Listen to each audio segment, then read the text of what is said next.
Well, good morning, everyone.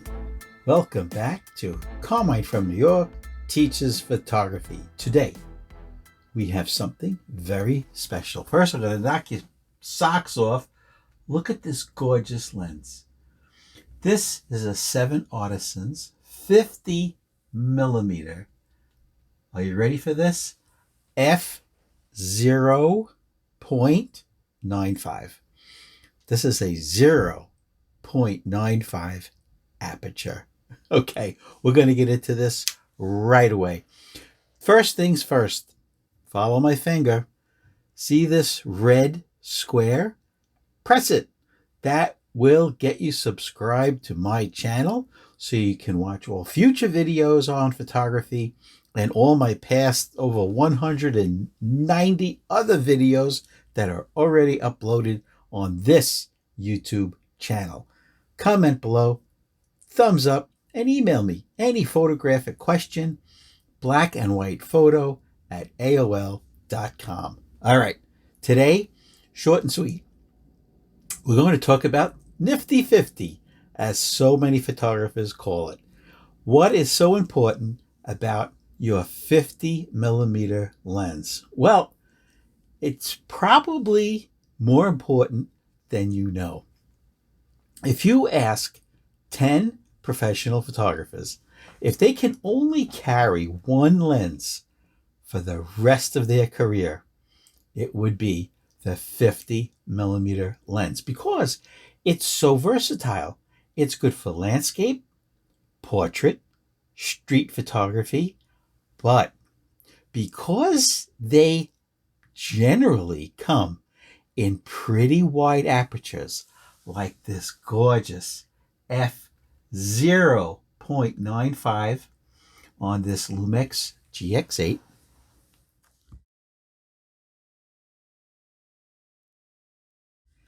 Or even simpler, how about this Minolta autofocus 50 millimeter lens? It's an f1.7.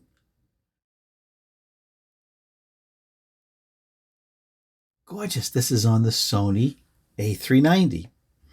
Or how about my personal favorite? This is the 50 millimeter f1.4 NIKON lens. This happens to be on my film camera, the Nikon F5. Look at that lens. Look how wide that is. So, what are the benefits of using?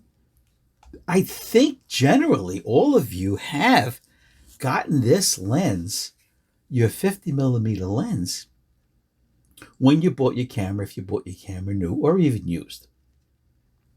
So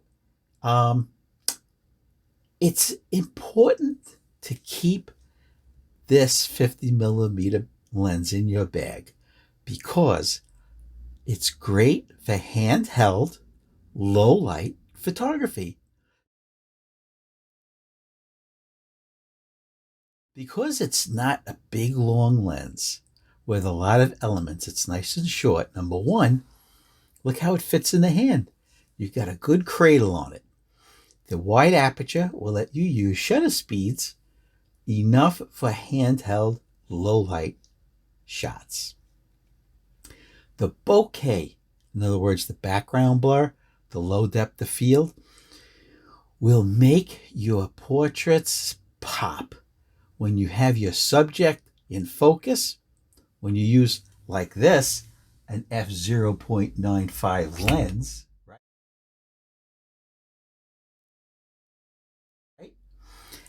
It will just make your subject stand out gorgeous. All right, let's keep going. I'm looking down at my notes. People think that you need to keep a 35 on your camera. Not true. It's probably too wide for general photography, right? How are you going to do a portrait with a 35 millimeter? It's too wide. You'd have to get too close to your subject and then you get distortion. An 85 millimeter, all right, is too long. It's not great for landscapes and street work, okay?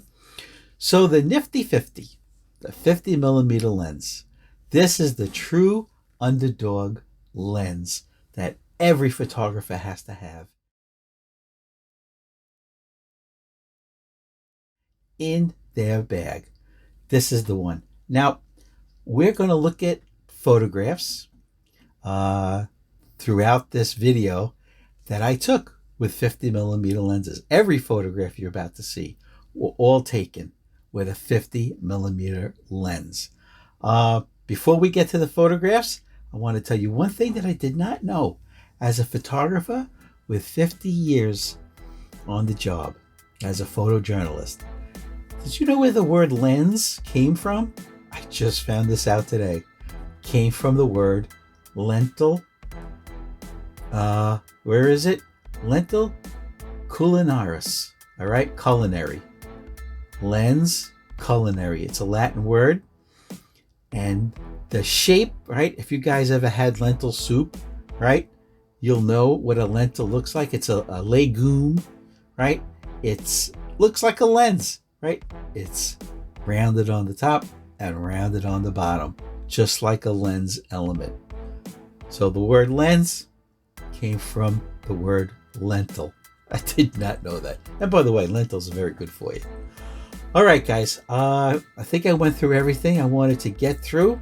I just wanted to hammer home the point that your 50 millimeter lens is one of the best things you can ever do for your photography. Let's look at the photographs right now. Each photograph you're about to see was taken with a 50 millimeter lens by me. Don't forget, hit the subscribe red button right there. Thumbs up, comment below, email me blackandwhitephoto@aol.com. Let's look at the photos right now.